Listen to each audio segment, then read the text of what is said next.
I'm curious, did you hook up any teammates or anybody with the shoe? Or, I mean, Courtney Williams is rocking them tonight. Which, like, I've had multiple people ask for them. Like, I only have size 9 right now, so they're actually playing in my samples. So, both have them on. Both of the boats have them on. So, yeah, this is a pretty fun pair. I think it's like Valentine's Day edition. You got the charm on there, but I was gonna wear some all white ones. I'm like, that's not fun enough. We gotta break out some higher level. So cute with the color. Great matches the jersey. I gotta get you guys right. That's love, bro. You gonna sign them after the game? You want me to? I do. Just don't sell them on eBay. No, I have to. Come on, bro. It's crazy as hell. You crazy as hell. Bye. Like a couple M's, though.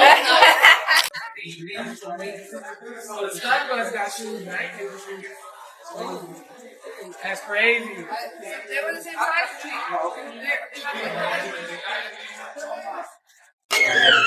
Where's mine? These for you. Yes. And these for me. Hey. And I'm wearing these tonight. I'm putting mine on right now. I made a call to the president. And y'all see what happened. Thank you. Oh, give me a hug, girlie. I love you. I think we're all the same size. Hell yeah. We love the president. We love the president. Look at these. You're the second player to ever play them after this other young girl. But yeah. For real? Yeah. And I'm about to wear these right now too. Yeah, put yours. That's why I said they go my thing. I'm gonna make sure I can 40 tonight. Okay, you need to hold it down, bro. I'm wearing these tonight. Stop playing. Caitlin Clark just did something that has sneaker resellers working overtime and her own fans losing their minds in the group chats. Her shoe is breaking records after her All-Star performance, and right now, nobody, and I mean nobody, can get their hands on a pair. Not the fans lining up online at midnight, not even some of her fellow WNBA players, who reportedly wanted in on this shoe before it ever hit shelves. Yo, chat, Caitlin debuted her purple colorway of the Caitlin ones, bro. And the purple one, in my opinion, is harder than that yellow and blue one I did the video about. Bro, y'all cannot tell me that purple colorway isn't crazy. And I feel like these Caitlin ones gonna go crazy when they start hooping in them, bro. Like, these gonna do numbers on for the women and the men. Like, honestly, look at that triple C on the tongue. Hard. And then, did you peep the triple check? And look at this. It got the blue, the white, the red. The USA look to it. Caitlin Clark.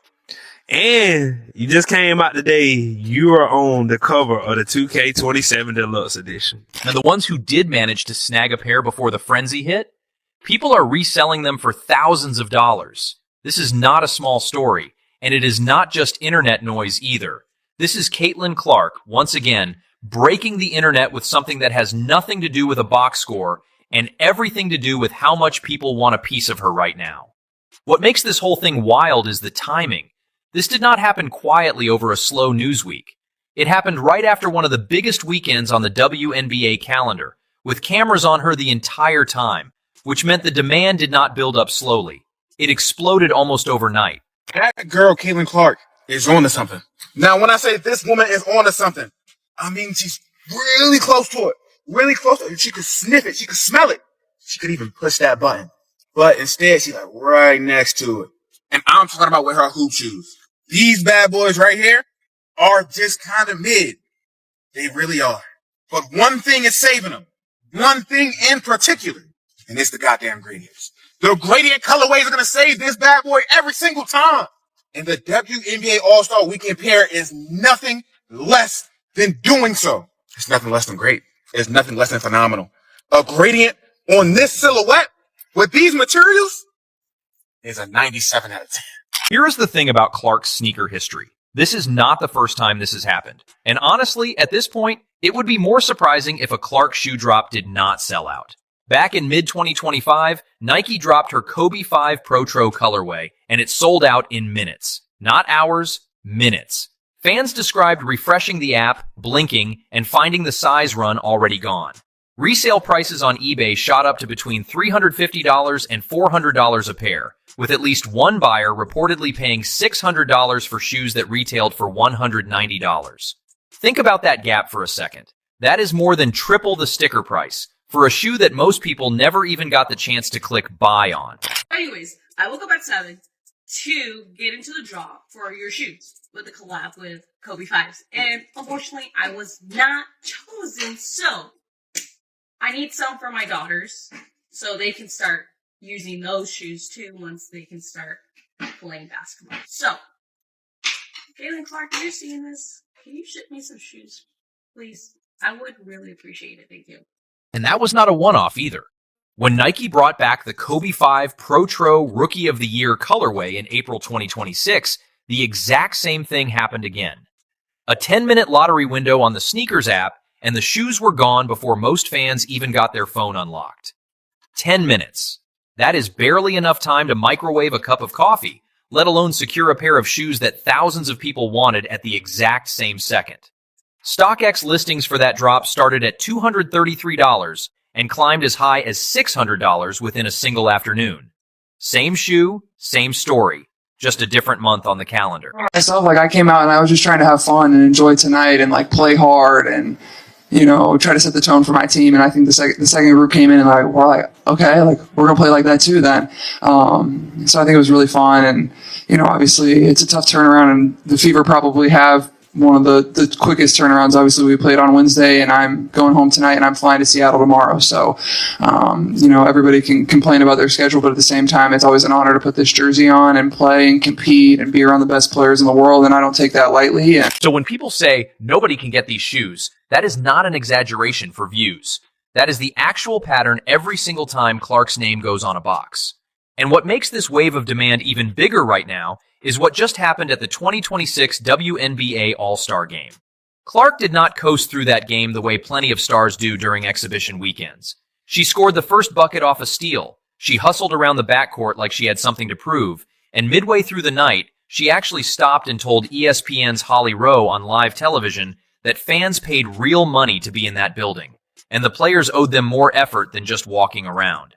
That moment matters more than people give it credit for. That is Clark, in her own words, putting the fans first on a national broadcast in the middle of an event where most players are just trying to avoid getting hurt before the regular season resumes. Team Spoon versus Team Coop, Caitlin Clark versus Paige Beckers. This is going to be the best WNBA All-Star game ever. All right? Ever. And I say that purely based on the play style and playmakers on each team. You realize Caitlin Clark is going to have a playmaker, somebody that can get her the ball, somebody that will allow her to spot up, shoot, somebody that will allow her not to have to bring the ball up.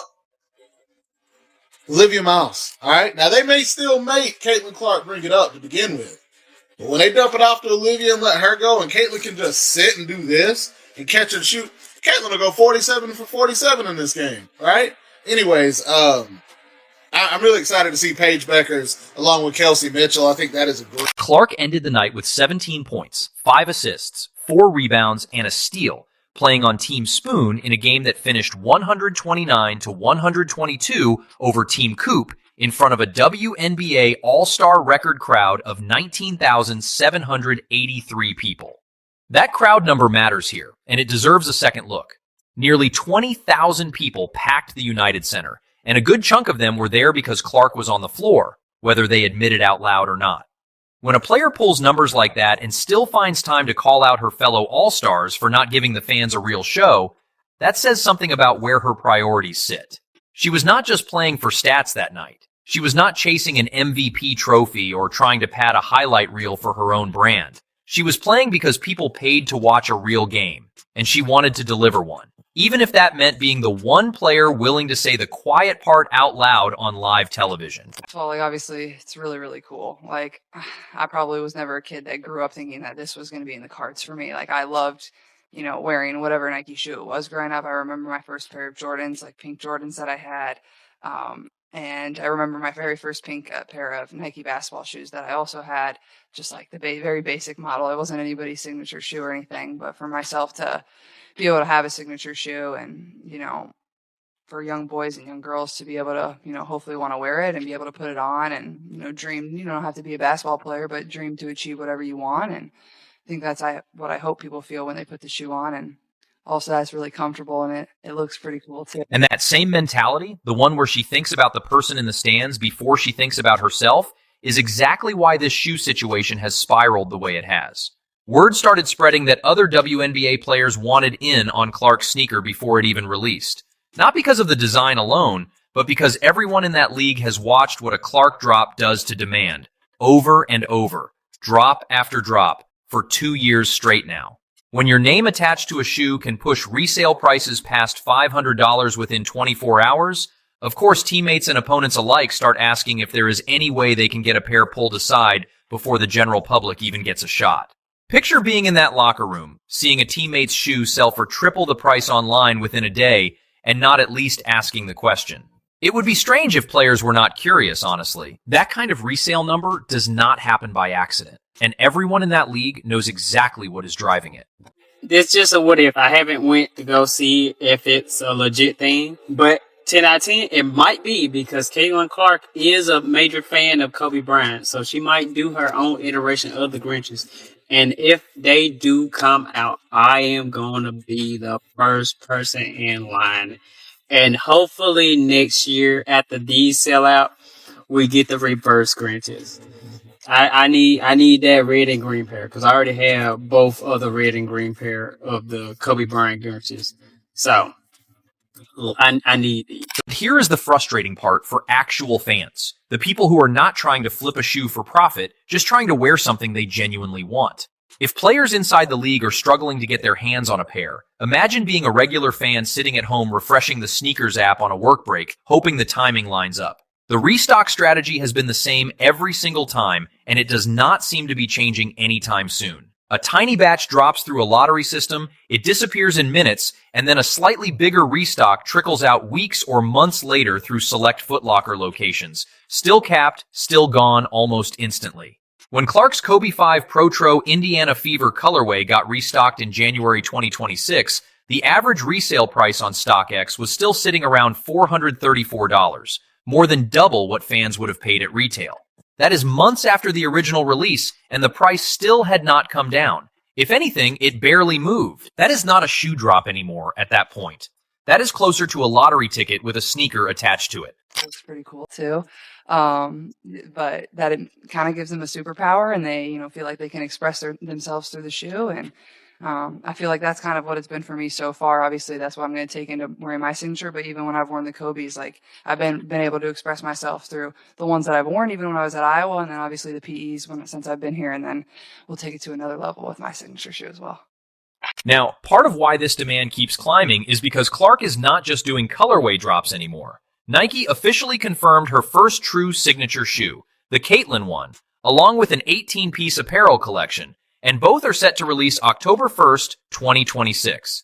That shoe will retail at $140 in North America, a friendlier price point than the $190 Kobe releases, which on paper sounds like it should make things easier for fans trying to get a pair.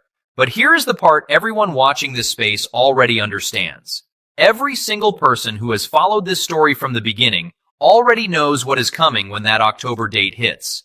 If a simple colorway sold out in minutes and pushed resale past $500, a full signature line carrying her name alone, her actual first solo shoe, is going to set off an entirely different level of chaos. Lower price point or not, demand does not care about price when the supply is this limited. Basketball, but on top of that, you're debuting your very own signature shoe tonight. How mind-blowing is that? It's pretty crazy. I feel like I keep looking down at my feet because it's hard to believe. So I feel like as a young kid, like you love basketball sneakers. You always want the best basketball sneaker. Now I feel like I have the best basketball sneaker and it has my initials on it. So that's pretty cool. You were a part of making that. But on top of that, Think about the math here for a second, because the numbers really do tell the whole story better than any headline can. Clark signed with Nike back in April 2024 in a deal worth more than $20 million. That number alone tells you how much the brand believes in her pull, and it was signed before any of these resale numbers even existed to prove them right. But dollar value on a contract is one thing. What is happening on resale sites is the real proof, the kind that shows up in real time instead of on paper. That is not hype built by one viral moment or one lucky weekend. That is a sustained pattern that has held steady across almost 2 years of releases, through different colorways, different price points, and different retail partners. When something repeats that consistently, it stops being a fluke and starts being a fact about how this market actually works. You're debuting the shoes tonight. How do you feel? I just been smiling all day. I'm super excited. And what's your favorite part about the shoes? Favorite part? Oh, it's hard to pick one. I think the Nike swoosh is kind of cool. It's two of them, and then like there's like a hidden CC right there. So kind of sick. And that is exactly why the fans who missed out feel so stuck, and honestly, a little burned. These are not casual buyers trying to flip a shoe for profit the second it lands in their cart. A lot of them are people who have followed Clark since Iowa. People who bought tickets to road games in cities that had never sold out a WNBA arena before she showed up. People who have genuinely built a piece of their fandom around supporting her at every turn. It feels personal because Clark herself has made it clear, over and over, that she thinks about her fans first. She said it herself at All-Star Weekend. She wants to give people who paid money for a ticket, or in this case a shoe, something worth their time and their money. So when the actual product is nowhere to be found, and the only path to owning it runs through a reseller's inflated listing, that disconnect between her stated values and the buying experience is exactly where the frustration lives. Look at the baby go practicing in the new colorway. Oh my goodness, them things are nice. Look at them. Oh my goodness, you know I got to get them. Look at that. We finna go for 30 on like I was saying, we about to go for 30 and probably on minute restriction. And we're gonna play tonight, but we're not gonna play tomorrow. Like I've been saying she should do. Why should it ain't even about that, man. These shoes are amazing. And look, I need every color. Every colorway, I need it, and I got to have it. So I'm. So where does that leave everyone right now? Clark just walked out of the 2026 All-Star game having pushed her fellow All-Stars to play harder for the people in the seats. And in that same stretch of weeks, her name is still driving one of the most chaotic resale markets in sports right now. Full stop. Fans who want the real deal, not a marked up resale listing sitting 3 or 4 times above retail, are going to need to be online, refreshing, ready the second that clock hits 0. No lag, no distractions, phone charged, browser open early. Because if the last 2 years have shown us anything, it is that when Caitlin Clark's name is on a box, that box does not stay on a shelf for long. And the people chasing it know that better than anyone.